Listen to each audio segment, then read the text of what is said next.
Hello friends, welcome back to my channel. ட்ராமாக்குள்ளே போகிறதுக்கு முன்னாடி மறக்காமல் இந்த வீடியோக்கு ஒரு லைக்கை போட்டுருங்க. அப்படியே கீழே இருக்கிற ஹை பட்டனையும் கிளிக் பண்ணிடுங்க. சரி, வாங்க ட்ராமாக்குள்ளே போயிடலாம்.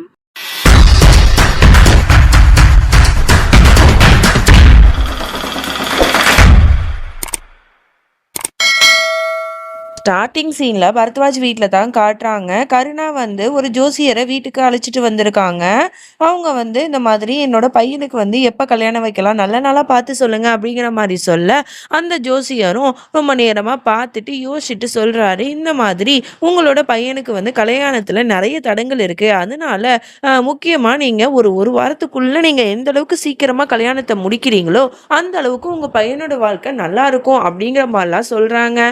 இதை கேட்ட உடனே ஒட்டுமொத்த குடும்பத்துக்குமே ஷாக்கா இருக்கு. என்ன ஒரு வாரத்திலயா, அது எப்படி வைக்க முடியும் அப்படிங்கிற மாதிரி சீமாவோட மாமியார் சொல்ல, உடனே கருணா சொல்றா, இல்ல ஒரு வாரம் என்ன, நாளைக்கே கூட நம்ம வந்து நினைச்சா கல்யாணத்தை வச்சிடலாம், அதெல்லாம் பிரச்சனை இல்லை அப்படிங்கிற மாதிரி கருணா சொல்றா. இதெல்லாம் கேட்கும்போது சீமா ரோஹிணிலேருந்து எல்லாருக்குமே ஒரு மாதிரி இருக்கு. மாமியாக்காரங்க சொல்றாங்க, உனக்கு என்ன பைத்தியமா, நம்மளோட பெரியத்த கூட இங்க இல்லை, அவங்க வரட்டும், அவங்க வந்ததுக்கு அப்புறமா நம்ம என்னன்னு முடிவெடுக்கலாம், அவங்க இல்லாம நீ எப்படி வந்து தனியா முடிவெடுப்ப அப்படின்னு கேட்க, அதெல்லாம் நான் பார்த்துக்கிறேன் அப்படிங்கிற மாதிரிலாம் சொல்லிட்டு இவங்களும் சொல்லிட்டு இருக்காங்க. அந்த ஜோசியர் வந்து சசி சொல்லி தான் வந்து இவ்வளோ சீக்கிரமாக கல்யாணம் வைக்கணும்னு சொல்லியிருப்பான் போல. அவன் வந்து சசியை பார்த்துட்டு இருக்கான். சசி கண்ணை வந்து அசைச்சோன்னா அவனும் வந்து சரி நான் வரேன் அப்படின்னு சொல்லிட்டு அங்கேருந்து போயிடுறான். இதெல்லாம் கேட்டுட்டு இருக்கிற மனோரஞ்சனிக்கு செம்மையா கடுப்பாவது. என்னோட அக்காவை வந்து மதிக்காம நீங்களே முடிவெடுக்கிறீங்களா, இருங்கடி ஏற்றி விடுறேன் அப்படின்னு சொல்லிட்டு உடனே வந்து தன்னோட அக்கா கரைக்கு கால் பண்ணி, இந்த மாதிரிக்கா, இந்த மாதிரி சங்கருக்கு சீக்கிரமா கல்யாணம் வைக்க போறாங்களா, அதுவும் ஒரே வாரத்துக்குள்ள, இந்த கருணா இருக்காள் இவங்க மருமக, அவ உங்ககிட்ட ஒரு வார்த்தை கூட சேர்க்காம முடிவு எடுத்துட்டா, பார்த்துக்கோங்க அவங்களோட மரியாதை இவ்வளோதான் அப்படிங்கிற மாதிரிலாம் ஏற்றி விட இவங்களுக்கு ஒரு மாதிரி அதிர்ச்சியாக தான் இருக்குது. என்ன சொல்கிற, என்னோட முடிவை கேட்காம யாரும் வந்து அங்கே முடிவு எடுக்க மாட்டாங்களே அப்படின்னு சொல்ல, நீ தான் இன்னும் அப்படி நினச்சிட்டு இருக்க அப்படிங்கிற மாதிரி சொல்ல, சரி சரி நான் எதா இருந்தாலும் அங்கே வந்து பேசிக்கிறேன், நீ அமைதியாரு அப்படிங்கிற மாதிரி சொல்லி ஃபோனை வச்சிடுறாங்க. இங்கே வந்து கிச்சனில் சீமா ரோகிணி 2 பேரும் சமைச்சிட்டு இருக்காங்க. அப்போ வந்து கரெக்டாக சசி வரா.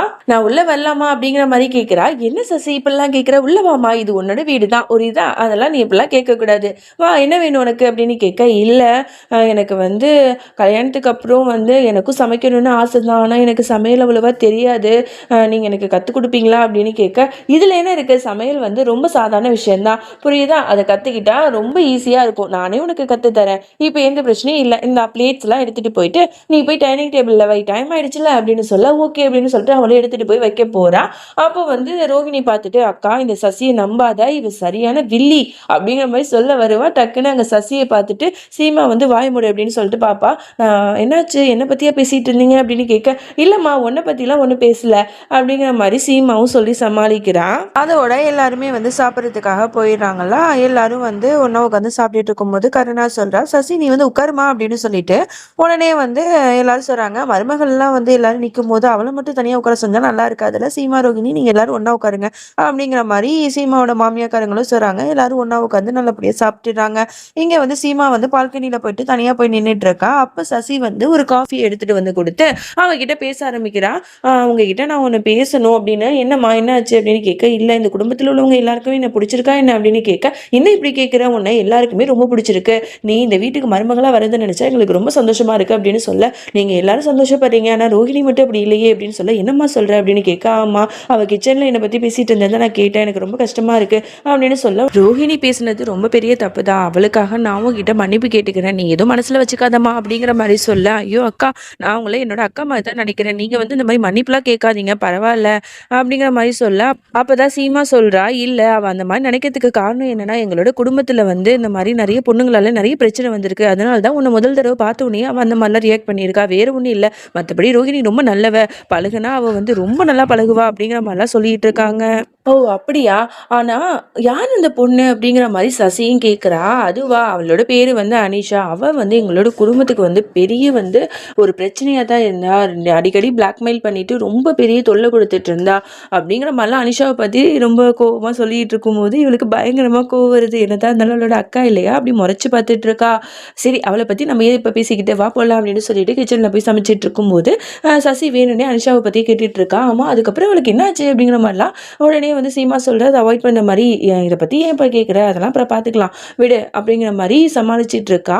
இவளுக்கு வந்து அவ அக்காவை பத்தி இவ தப்பா சொன்னதுனால பயங்கரமா கோவம் வருது. அதனால என்ன பண்றா, தோசை கல்லை வந்து அடுப்புல வந்து நல்லா ஸ்பீடா ஆன் பண்ணி வச்சிருவா.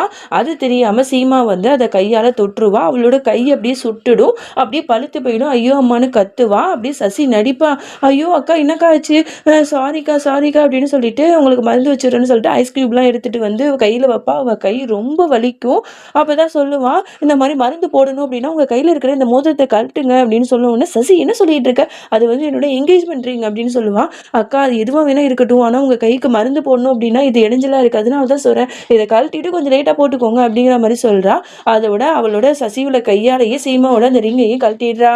இப்ப இந்த ரிங்கை வந்து கழட்ட வச்ச இன்னும் என்னெல்லாம் வந்து உன்னை பண்ண போறேன்னு பாரு சீமா அப்படிங்கிற மாதிரிலாம் மனசுல சொல்லிட்டு இருக்கா. இவளோட சவுண்டு கேட்டு ஒட்டுமொத்த குடும்பமும் வந்து பாக்குது. என்னாச்சு சீமா அப்படின்னு சொல்லிட்டு எல்லாருமே பதறாங்க.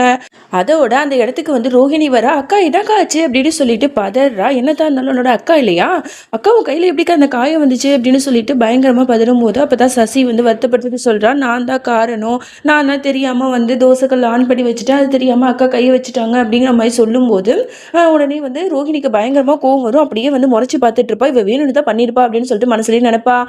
உடனே வந்து கருணா வந்து சொல்லுவா, ஓ அப்படியம்மா உன் கைக்கு எதுவும் ஆவலை இல்லை அப்படிங்கிற மாதிரி ரொம்ப சசியை கேர் பண்ணுற மாதிரி பேசும்போது எல்லாருக்குமே ஒரு மாதிரியாக இருக்கும். இவன் என்னடா இது இவ்வளோ செல்ஃபிஷாக இருக்காளே அப்படிங்கிற மாதிரி யோசிச்சோன்னே உடனே ரோஹிணி வந்து வாக்கா போகலாம் அப்படின்னு சொல்லிட்டு அவளை வந்து ரூமுக்கு வந்து அழைச்சிட்டு போயிடுவா.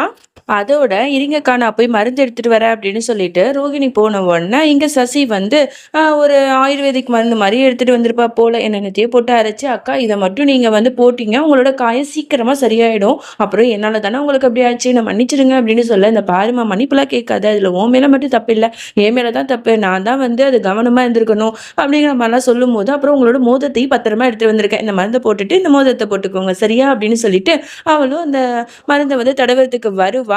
அவளும் அந்த மருந்தை தடவுறதுக்கு வருவாள். அப்ப கரெக்டா ரோகிணி வந்துட்டு நிறுத்து அப்படிங்கிற மாதிரி கத்துவா. உடனே அங்கேயிருந்து வந்துட்டு, நீ ஒன்றும் போட தேவையில்லை, நான் வந்து இந்த ஆயில்மெண்ட் எடுத்துட்டு வந்திருக்கேன், இதை போட்டா சீக்கிரமா சரியாயிடும் அப்படின்னு சொல்லிட்டு அவளையும் மருந்தெல்லாம் போட்டு விட்டுட்டு இருக்கா. இதெல்லாம் பார்க்கும்போது சசிக்கு ஒரு மாதிரியா இருக்கு. சீமாக்கு என்ன சொல்றதுன்னு தெரியாம தர்ம சங்கடமான நிலைமையில மாட்டிட்டு இருப்பா. அதோட சீமா சொல்லுவா, சரிம்மா நான் தான் மருந்து போட்டேன்ல, நீ போய் உனக்கு எக்ஸாம் இருக்குல்ல போய் படிப்போ அப்படின்னு சொல்லிட்டு ரோஹிணியை அனுப்பி வச்ச உடனே சசியும் சரிக்கா நான் வரேன் அப்படின்னு சொல்லிட்டு அவளும் அங்கேருந்து போயிடுவா. ரோஹிணி இங்க ரூமுக்கு வந்த உடனே வந்து பயங்கர கோவத்துல இருப்பா. அந்த சசி எவ்வளவு திமிரு இருந்தா என்னோட அக்காவை இப்படி பண்ணிருப்பா, அவளை நான் சும்மாவே விட மாட்டேன், அவளை பத்தி என்ன சொன்னாலும் யாருமே நம்ப மாட்டாங்களே, என்னதான் பண்றது அப்படின்னு சொல்லிட்டு செம்ம கோவத்துல இருக்கா. இதெல்லாம் பார்க்கும்போது சித்தார்த்துக்கே ஒரு மாதிரி இருக்கு. ஓகே அவள்கிட்ட போய் பேசுவோம் அப்படின்னு சொல்லிட்டு எந்திரிக்கிறான் டக்குன்னு. ஆஹா அவ இவ்வளவு கோவத்துல இருக்காளே, இந்த கோவத்துல போயிட்டு நம்ம ஏதாவது போய் சொல்ல நம்மளே ஏதாவது கடிச்சு வச்சுட்டா என்ன பண்றது, வேணாம் வேணாம் நம்மளுக்கு எதுக்குடா வம்பு அப்படின்னு சொல்லிட்டு அவன் உட்காந்துக்கிறான். உடனே இவ கோவத்துல புக்ஸ் எல்லாம் தூக்கி போட்டு அப்படியே வீசுறா. அதுக்கப்புறம் உட்காந்து படிக்க போனா, ஐயோ அக்கௌண்டன்ஸா இதுவோ இது எனக்கு சுத்தமா புரியாதே அப்படின்னு சொல்லிட்டு புலம்பிக்கிட்டே படிச்சுட்டு இருக்கா. அதோட சித்தார்த் வந்து அவளோட பக்கத்துல போறான். இப்போ என்ன உனக்கு வந்து இந்த அக்கௌண்டன்ஸ் வந்து புரியலையா, நான் வந்து உனக்கு சொல்லி தரேன் அப்படின்னு சொல்ல, என்ன நீங்க என்ன டீச்சரா அப்படின்னு கேட்குறான். நான் ஒன்றும் டீச்சர் இல்லை, ஆனா இந்த சப்ஜெக்ட் என்னோட ஃபேவரட், இதுல நான் 100க்கு 100 தான் வாங்குவேன், அதனால நான் வேணா உனக்கு சொல்லி தரேன் அப்படின்னு சொல்லும் போது, ஓ அப்படியா சரி சரி அப்படிங்கிற மாதிரி அவளும் சொல்றா. அவன் சொல்லி கொடுத்துட்டே இருக்கானா, இவ வந்து தொண பேசிக்கிட்டே இருக்கா. இப்போ கொஞ்சம் வாய் வந்து லாக் பண்றியா இரு அப்படின்னு சொல்லிட்டு ஜிப் போடு அப்படின்னு சொல்லிட்டு ஜிப் பண்ணி அதை தூக்கி சாவியை போட்டு வச்சிருவான். இதெல்லாம் வந்து ரோஹிணிக்கு அண்ட் சித்தார்த்துக்குன்னு உள்ள கியூட்டான சீன்ஸ்னு சொல்லலாம். அதோட அமைதியாக வந்து அவன் சொல்றதையே கேட்டுட்டு இருப்பா. அதோட ஓகே உனக்கு இது புரிஞ்சுதா இல்லையா அப்படின்னு கேட்பான். அவளும் வந்து ஆக்டிங்லேயே வந்து புரிஞ்சதுங்கிற மாதிரி சொல்லுவா.